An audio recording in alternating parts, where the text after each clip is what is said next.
in that particular chapter that you reference, actually lay out a story or a contrast between two different families whose names are well known, the Rockefellers and the Vanderbilts, who happen to be the two wealthiest families this country has ever produced.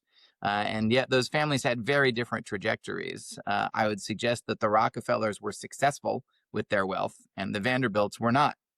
Uh, and defining success the way you did in terms of relationships and in terms of resources, the Rockefellers were intact as a family across generations to the third and fourth and fifth generation and beyond. And the Vanderbilts hated each other and had completely split apart by the second or third generation. The aspect of generosity underlying that was both internal and external.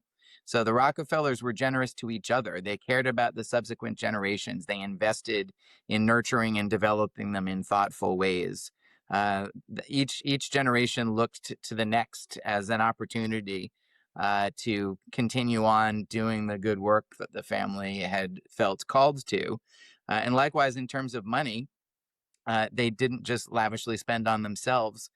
They set up the first significant corporate philanthropy through the Rockefeller Foundation.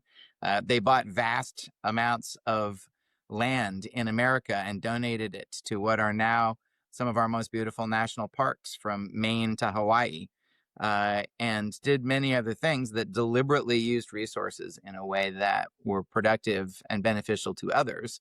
And it's sort of that animating spirit, I think, that helped them be successful. So there's just something about that. And of course, if we look spiritually, and we look at the Bible, for example, these are age-old human behaviors.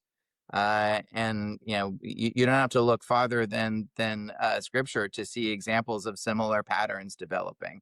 And so there's something about generosity that has a unique glue quality that holds families together and helps them to thrive.